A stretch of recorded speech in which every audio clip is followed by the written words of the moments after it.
The SANS Institute, the most trusted source for computer security certification training and research. Visit SANS.org to explore their full curriculum and latest training offerings. Gain control of cyber risk with Tenable.io, the first vulnerability management platform built for today's elastic assets like cloud, containers, and web apps. Discover a fresh, asset-based approach that prioritizes vulnerabilities while seamlessly integrating into your environment. And improve ROI with the first elastic licensing approach based on assets, not IP addresses. Tenable.io delivers the data and context you need to secure your elastic attack surface. Start your free Tenable.io trial today by visiting Tenable.io. NetSparker, the developers of desktop and cloud-based web application security scanners that enable you to automatically identify vulnerabilities in your web applications and web services. NetSparker scanners employ a unique and dead-accurate vulnerability scanning engine that automatically verifies vulnerabilities with their proof of concept. For more information, visit them on the web at netsparker.com or email at contact@netsparker.com.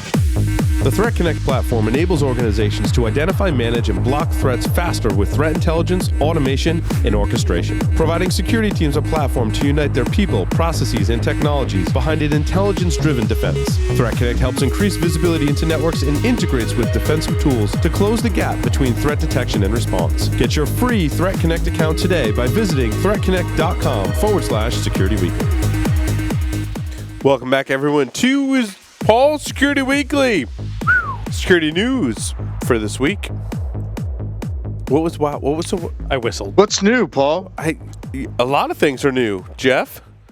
Yeah, lots of things. Lots of things. Where do you want to start? Are they really new? Well, there's how not to rickroll. Do you want to start there? Yes. This is pretty. Yeah, let's do it. The UK's National Cyber Security Centre.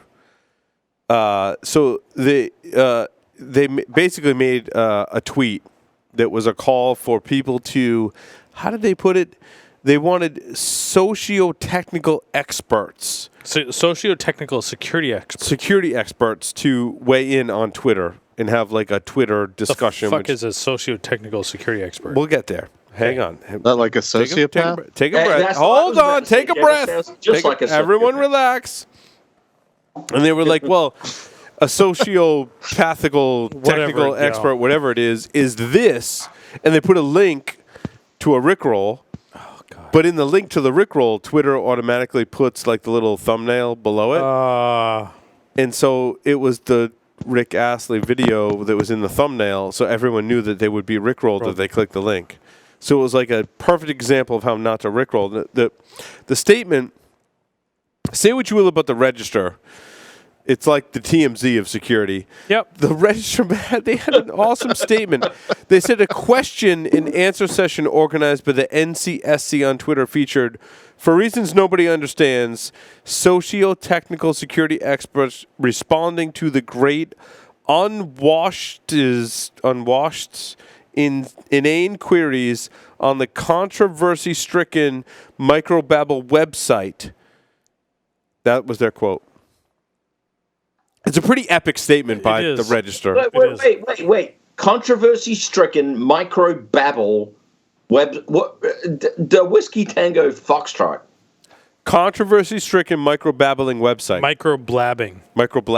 Instead of microblogging, microblabbing website. So Twitter. What does that even mean? Microblabbing, microblogging. Yeah, like Twitter. Twitter's essentially controversy-stricken microblabbing website. Yeah. Okay. That's Twitter. I don't know. It sounds like a political statement to me. It does. It's not political. I think you should just keep focusing on Joff and I because I like the empty microphone there. That's right. That's like. Oh, he's there. Jack fell asleep. He's like your grandpa at like the Thanksgiving dinner. He's like, oh, and Patriots scored a touchdown. Yeah. Security. Yeah. What? Jack is totally with us. Grandpa wet himself again. Damn it. Santa's off there making toys for the kids for next year. Good thing we put plastic on the couches. Jesus. Jack, you don't have. I think we're doing great to be able to go downhill from the last segment. Touche, Jack. Touche. All right, let's go downhill. Hackers take down I'm assuming it's Adobe Reader when they say Reader. I would say. Reader, because Adobe makes crappy software products that are full of vulnerabilities, as we've described on the show for the past almost 12 years now. I'm going to say clearly over a decade. Yeah. A Reader, Safari. Their software sucked before the podcast, just for the record. And that's saying something. Reader, Safari, Edge, Ubuntu Linux at Ponta Own in 2017 were all taken down. The article goes through like this hacking team you've never heard of. They developed an exploit, like they spent the last 6 months to a year developing an exploit for this technology, and then claimed their, 5-digit prize or whatever. What I found interesting in the article is that unlike last year, when it was partially broken, Google Chrome emerged from the Ponta Own unscathed. There were currently no exploits scheduled for this browser's for this year's competition. Some team tried it but failed. So I guess the moral of the story from Ponta Own is use Chrome. Well, You're almost wrapping there, Paul. You got to give them creds, right? They're doing a good job. Ponta Own says use Chrome. Interesting. I think that's a scam just to sell more RAM so you can actually use that piece of bloatware. And the security curmudgeon weighs in on that story. Thanks, Jack, for that. Well, all browsers are bloatware. What are you talking about, Jack? Browsers become the next operating system. Of course it's bloatware. Look at Joff, the up-and-comer curmudgeon on the show. Edge is fast and light and useless. And What vulnerable, were you guys drinking apparently. in the studio again tonight? Because you guys are having fun. Yeah. Drinking? So speaking of Ponta Own, Paul, one of the gentlemen behind CanSec West, Dragos. It is the person Yeah, the person. behind the conference, yeah. Yeah. One of the stories that I've got in there, my story number 1, firmware and PCI attacks. And no, I'm sorry, Jeff, not that PCI. Oh, come on now. As in PCI the bus. PCI. Okay. Had a very So interesting... throw me under the bus. Yes, Go ahead. exactly. But I not thought like it was like a PCI bus. I envisioned Jeff driving that bus bus. Yes. off the cliff. Demanding exact change, right to hell, whatever. But no. So Dragos and I are friends on Facebook, and he had a very interesting post the other day, and I believe it's public. But It is. I got to it. But so very interesting type of stuff, and I know Dragos has been quote attacked in the past before for some folks thinking he's a totally crazy bastard for like, oh my God, Dragos, you're the one that finds all these totally crazy attacks, and why would they attack you? But my argument is that he's smart, he has time, and he goes the extra mile to try to figure some of this stuff out. What he was proselytizing in this particular post was that his stepson had built this new gaming computer, 4 days old. And The computer was 4 days. computer was 4 days old, not his stepson. The computer was 4 days old, and it kept experiencing these weird things. And you'd try to reinstall Windows 10 from default, and it would say it couldn't do it because some hardware had changed, and so forth and so on. And what it ended up turning out to be was that the best that he could tell, with the limited time for analysis that he had, because he was going to run CanSec West, was that the keyboard that was being used on the system had infected firmware and was infecting the system prior to boot to change PCI stuff, which was altering PCI bus mastering and so forth and so on through this, quote, happy hacker keyboard that had rooted firmware on it. It was a happy hacker? The happy hacker. I bought one of those a keyboards. while back. It's pretty funny. Exactly. That's really funny. Or maybe not so much. Not so happy. Right. But the fact that Dragos is willing to go to this type of depth to start investigating these types of things. Now, admittedly, this is, I'm going to draw the political, this is much as Trump saying that, hey, but the Trump Towers were wiretapped and not having proof. He, quote, hasn't proven beyond a shadow of a doubt that this has happened, but currently my belief it was due to time constraint, due to the fact that he had to put on CanSec West, and that more will be coming out of this. So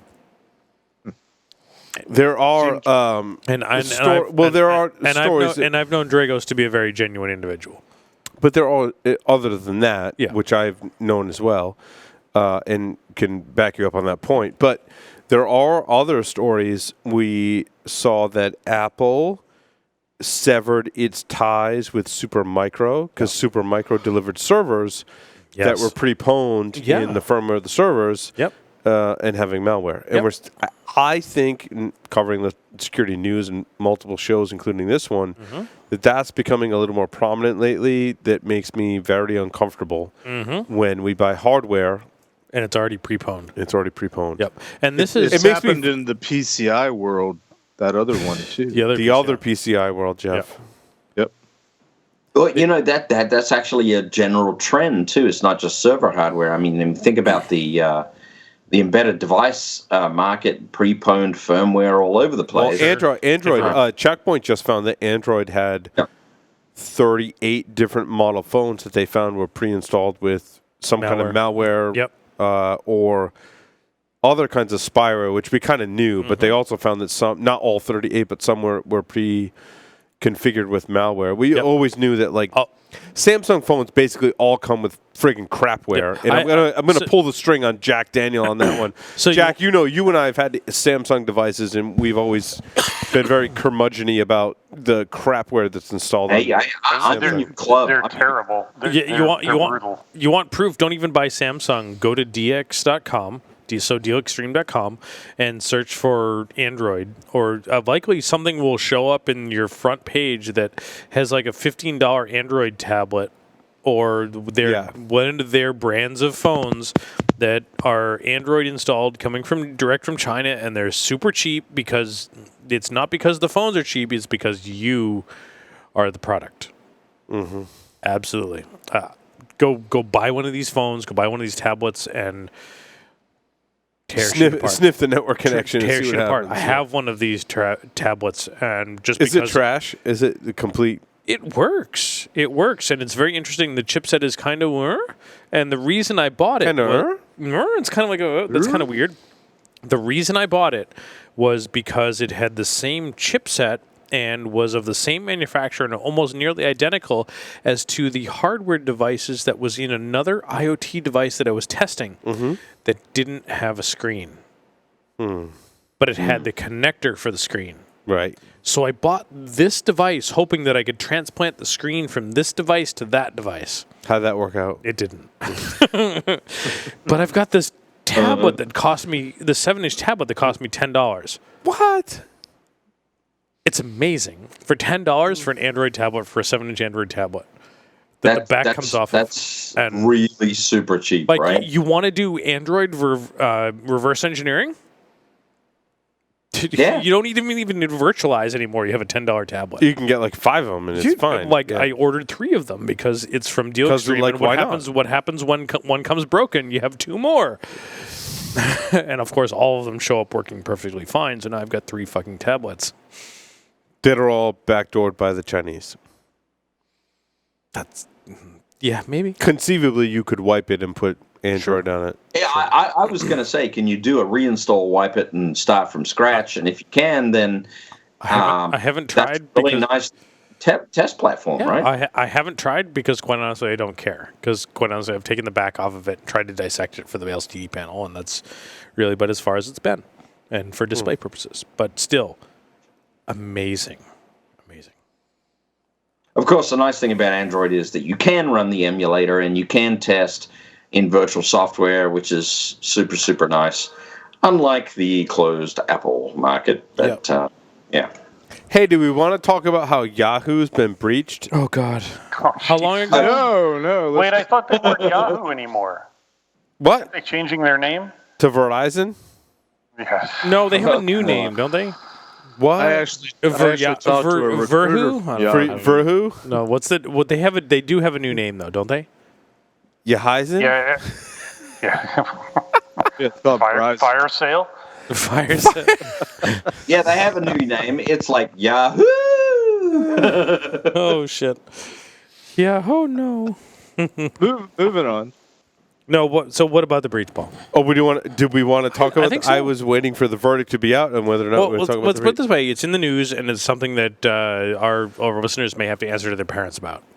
So there were 4 people that were Compromised? no, I want to say indicted, but that Jeff's going to correct me and whatever. But 2 people were arrested, and then the 2 FSB agents in Russia, there's still warrants out for their arrest. Jeff, I don't know what you call that. Is there a technical term for that? Stupid. The technical term is stupid. We'll go with stupid. Because once we go there, that means they can do it to us. Thank you, Jack, for that insightful analysis. I love it. But basically, the 2 people in the U.S., details about this case have come to light in the press. Details are kind of spotty. Essentially, here's what I understand, and everyone on the panel can kind of chime in with their perspective of the story. Essentially, there were spear phishing attacks against Yahoo employees. Those Yahoo employees got 2 critical things from the spear phishing campaign, one of which was the Yahoo user database. The other was an administrative tool called the creatively named account management tool. Essentially, what they're able to do is the nonce or the cookie that was associated with user accounts, they could impersonate that. And once they did that, essentially anyone's nonce who hadn't changed in a specific time period, they could take over their Yahoo account. And these are the 2, like, when I was reading through the article, like, I kind of missed the first part, and I was like, well, how did they get that tool? Well, the whole crux of the story is they interjected weird audio into our podcast and then spearfished Yahoo basically to get the entire user database and the administrative tool to let them impersonate any user. And then they, in corroboration with the Russians, basically impersonated a bunch of people to gain access to their Yahoo accounts, and they're all being prosecuted by the U.S. government. Is it the gist of what everyone else got from that? My goodness. And by the way, Jack, that microphone is going to kill you. So you need to wait till I lick it later. Barefoot and standing in a puddle of water. It's wood stuff. If all that bourbon hasn't killed Jack by now, he's fine. Okay? That's all I'm saying. It's doable. He's going to make it.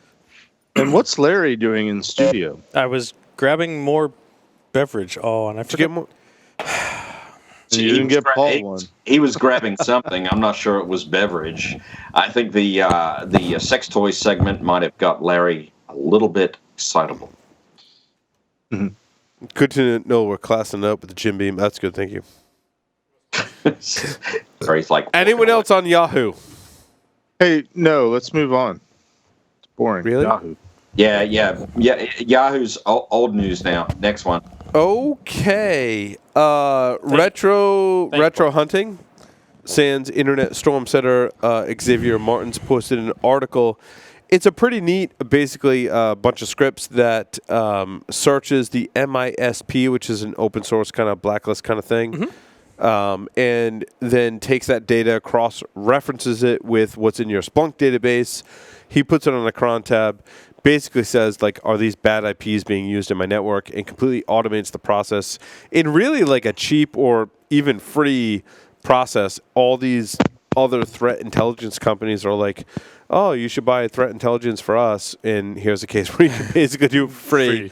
And call it. And threat intelligence is way more in depth than what is shown here. But in this case, if you want to take bad IPs or domains, cross-reference that with what's in your environment, then this is a great way to do that. If you can get 75% for free, would you do that?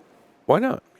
I'd do that. I wouldn't say this, but this isn't necessarily 75%. But I think it's a great segue into other things that you can automate, right? Like Sure. if you can take the low-hanging fruit of the data that we can classify and identify, like IP addresses, domain names, pull that into your, cross-reference that essentially with what's in your environment, who's accessing these IP addresses, or is that IP address on that list, and then did they do a DNS lookup to this bad domain, and bubble that up, create a ticket for it, automate it in some way, even take it a step further than the post takes it. Like, that's great. Low-hanging fruit. It's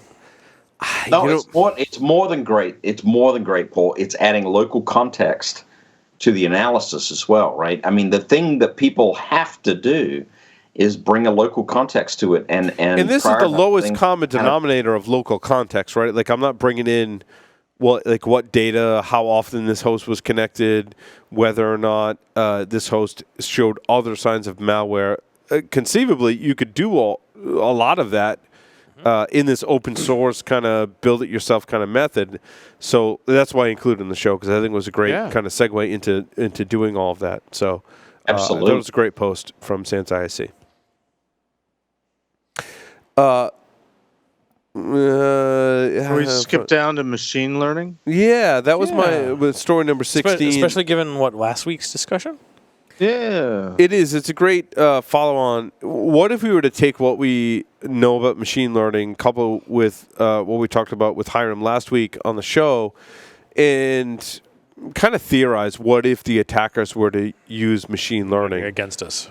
And the head of NSA's research did just that. Basically, it says, what if an attacker gets inside your network, or perhaps was even inside the network before the machine learning processes started? Their behavior now becomes part of the norm. So in a sense, what the attacker is doing is, or what you're doing is protecting the insider. Right. And that's a problem. I thought that was an interesting look at machine learning and defenses. Right. So I think I roll this back all the way back to the day that SourceFire released RNA. Yeah.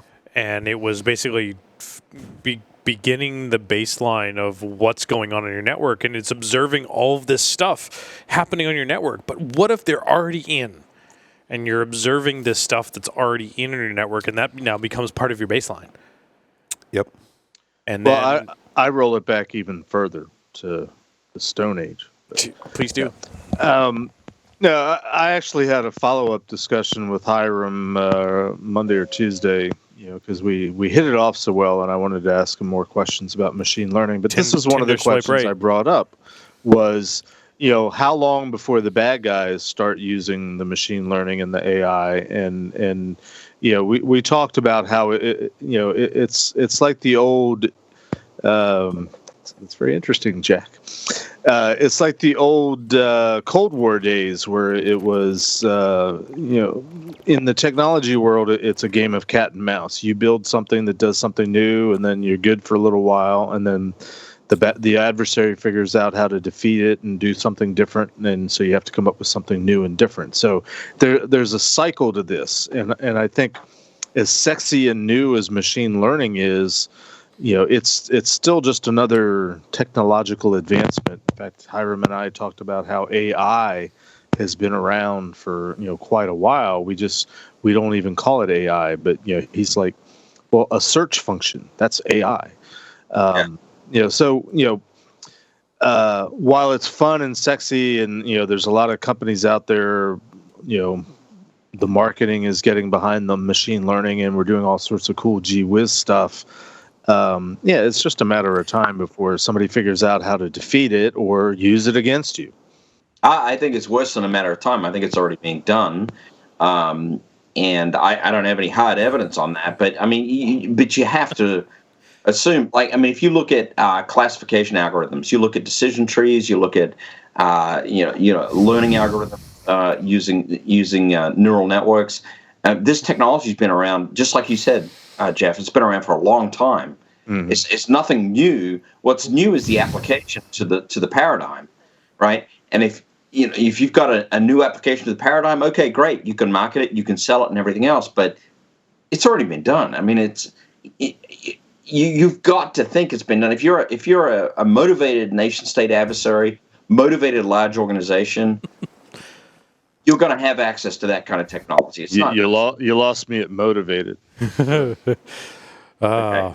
And you think about, I hate to say it, but I think the motivated and the whole nation state based on Vault 7 has sort of maybe blown all of that out of the water. And given that, the conversation that I brought up last week was nation state, we talk about what happened in Vault 7 with the CIA, and that so many of either our internal companies or our friends or you name it, or open source projects that some of that stuff was derived from is there. And it was really interesting. One of our guys was doing a test the other day, and the same tactics that he was using were some of those illustrated in Vault 7.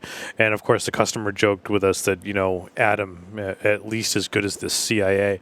But the fact that we as a community are doing the same things or have the same things that they are doing on our roadmap for development, to me, really blows this whole nation state sponsored thing out of the water. That we can be at least as good as nation state. Nation state. Very shit. Okay. Well, you know what, Larry? We'll go with that. But I think you've got to make the supposition that artificial intelligence and learning algorithms are in use beyond just good guys. They have to be, because the technology's been around for a long time. It's not new. The application we're seeing today in the defensive area is quote unquote new. It's just a different focus of old technology, which was the point that I think Jeff made, and I think I'm trying to make as well. I want to talk about the world's most wanted hacker, who's basically a nerdy supervillain. Okay. Can we talk about this guy? Oh, wait. Sure. Wait. Yes. This guy Yes. is all. What is this guy? Oh, wait a minute. This link goes to the machine learning thing. What is this guy? I don't even know how to pronounce this guy's name. Evgeny Bogachev. Oh, yeah. Is that his name? Oh yeah, there he is. Evgeny Scroll down a little bit, Josh. Bogachev. Yep. It's yeah. He is the most wanted cyber criminal in the world. Now, what you may ask, Paul, what qualifies someone as the most wanted cyber criminal? What makes somebody the most wanted cyber criminal in the world? There is a picture of him holding a pet Bengal cat while wearing leopard pajamas while wearing sunglasses indoors. Apparently, that is enough.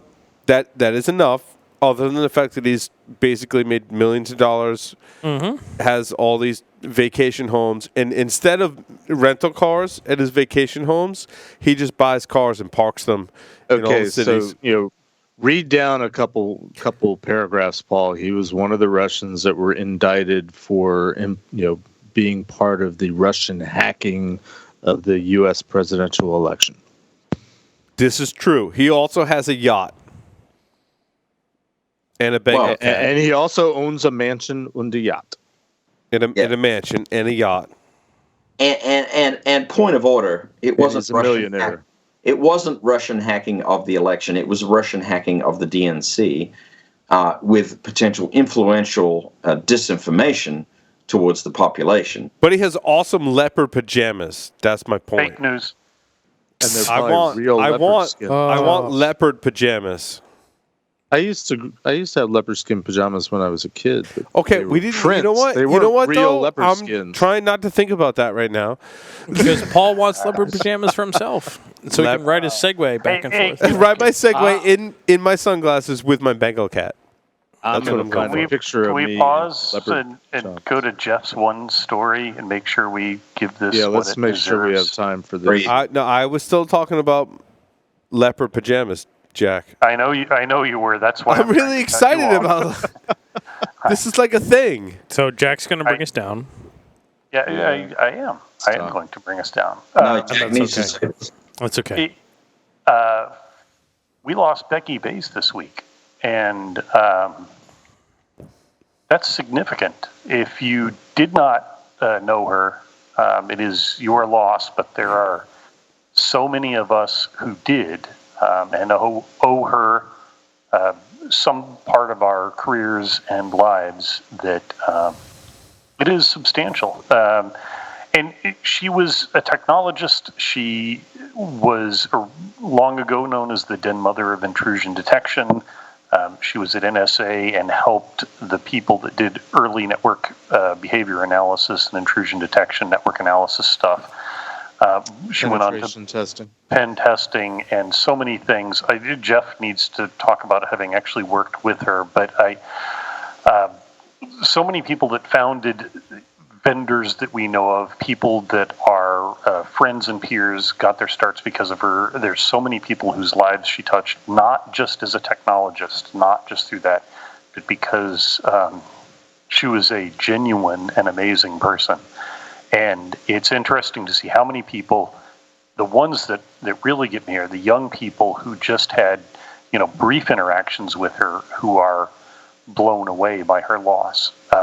So if you didn't know Becky, find those of us who did, and let us tell you about her, and then let us try to fill her shoes for you, because it is a huge loss to the industry.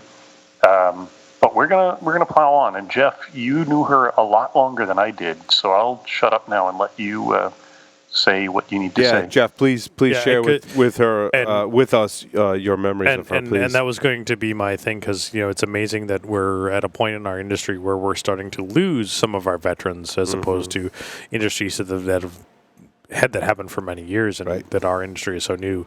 And quite honestly, I don't know who she was, so I'd love to hear something, especially if she founded the thing that's providing the money to pay my bills every month.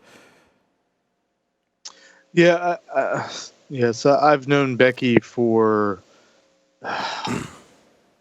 easily going on 24, 25 years. We were at NSA at the same time, and we were within the same office division or whatever. And when NSA was, we joked the last couple of weeks about how I mentioned in the book, what's the name of the book? Kaplan's book, Dark Territory. Yep. Where NSA had this super secret hacking cell, and they operated out of the pit. The pit was simply the office that I worked in, and I worked with several guys that were trying to learn penetration testing and hacking, because we were tasked with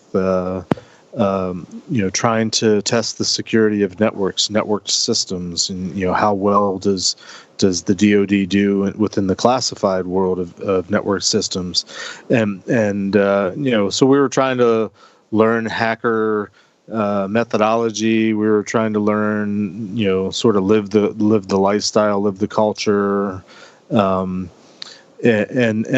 Becky was sort of, she's been referred to the den mother. She was our godmother. She was our mom. I'm realizing now how extremely fortunate I was a few weeks ago at RSA to be invited to Curmudgeon Con and be a part of that. And it turns out it was, Becky's last Curmudgeon Con, but to be a part of that and to be able to hang out with her at that thing, and just I was being introduced to several of the other curmudgeons, and I said, well, I'm one of Becky's kids. I was one of the people that got started pen testing, 25 years ago almost at NSA, and under the mentorship of Becky, and we kept in touch. We left the agency about the same time. You can find her biography, and there's going to be a lot that shows up, I'm sure, on the internet in the next couple weeks about what her history is, what her impact is. She's one of the types of people where people don't realize that she is behind things, and her impact on this industry. Unfortunately, I think people, a lot of people know it already, but I think a lot of people, like Larry, you're saying you don't really know her. Yep. Get to know her, find out, try to learn about her, because her impact is tremendous. I've already seen a few write-ups there's a lot of women in the industry are pointing to her as being a catalyst or being fundamental to them being part of this industry, and she's been touted and lauded as one of the pioneers for women in information cybersecurity. But she's more than that. I mean, she was a pioneer in information security, regardless of her gender. I mean, she's one of the originals. She's one of the foundational people that built this thing. And Jeff, I just have to ask, what was how did Becky pass? It seems very sudden. I'm kind of very especially about that. Curmudgeon Con into now. Yeah. Well, I was going to say, I mean, on Facebook, she had a Facebook page, and I saw just a couple of days ago she was in Wisconsin just over this past weekend at the memorial for Howard Schmidt, who we talked about just last week.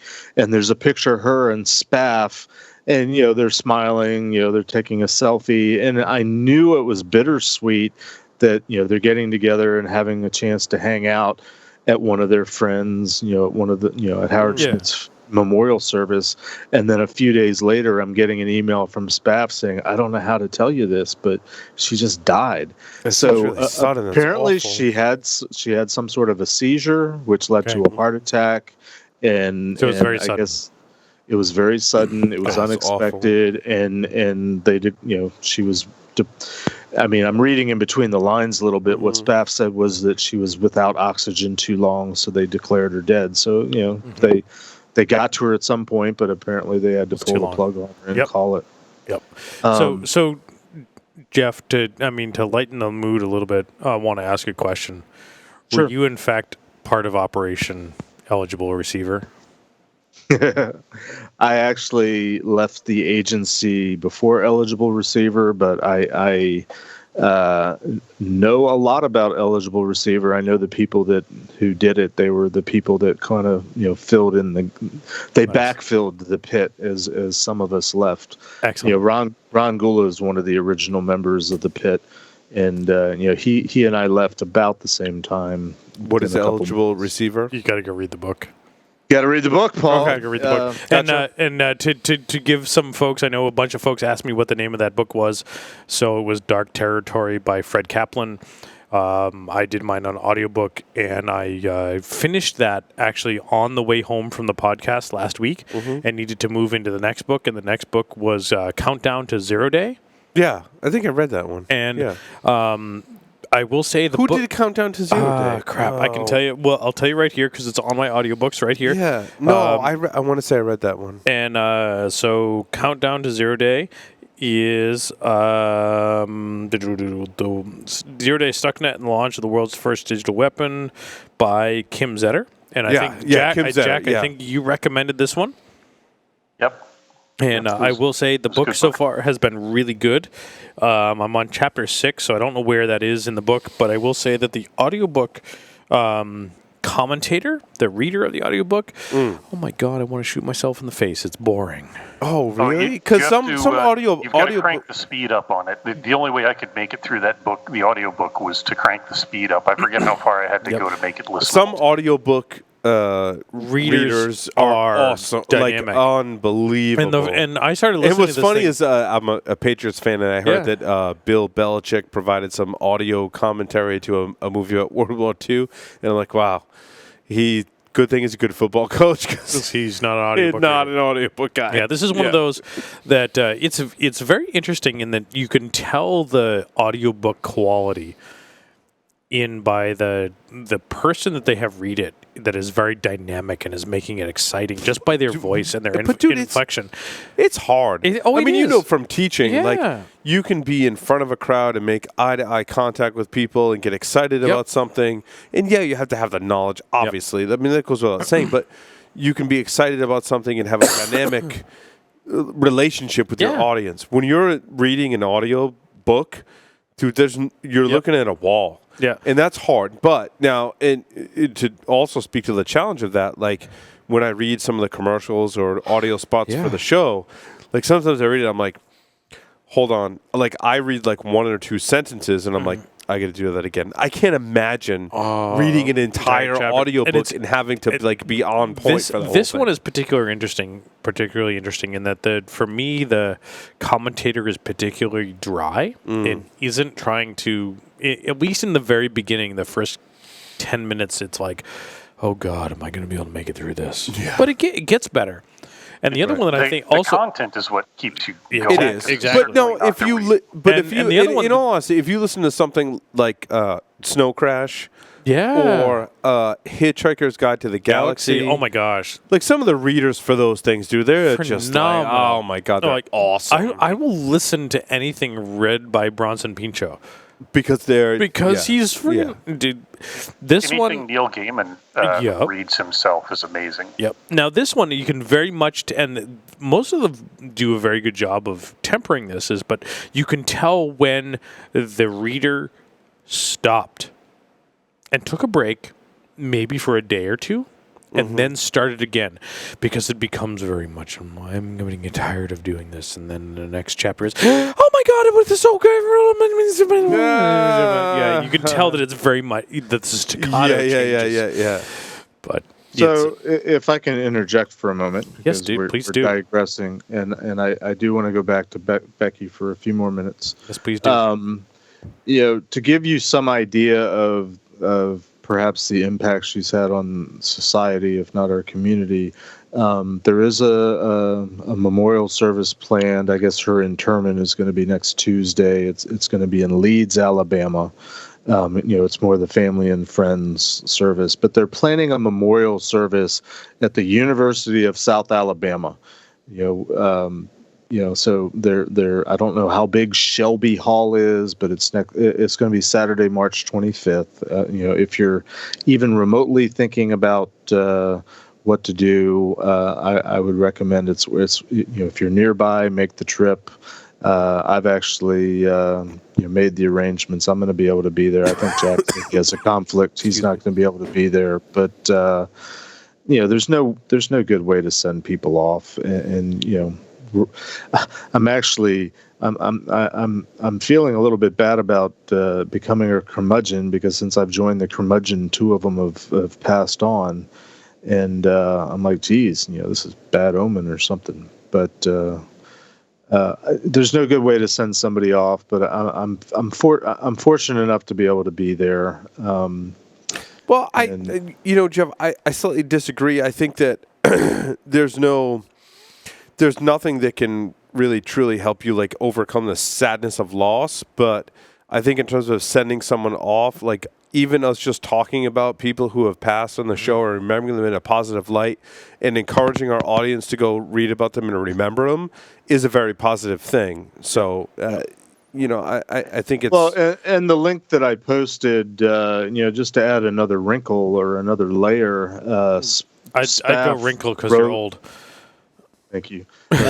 Wrinkly. Spaff wrote a remembrance, and it was about Becky and Howard. And he said, and there was a third one that I wasn't aware of, Kevin Zeiss. Mm-hmm. And Zeiss, yes. Kevin Zeiss was, when you go back to the beginning of this, when we were formulating our little pen test team at NSA, we went to San Antonio to learn from the Air Force Information Warfare Center. They were the ones that were at the time the trendsetters. They were leading within the DoD what was being done in terms of network security, because at the time the Air Force was responsible for the network. They were sort of the internet provider for the DoD.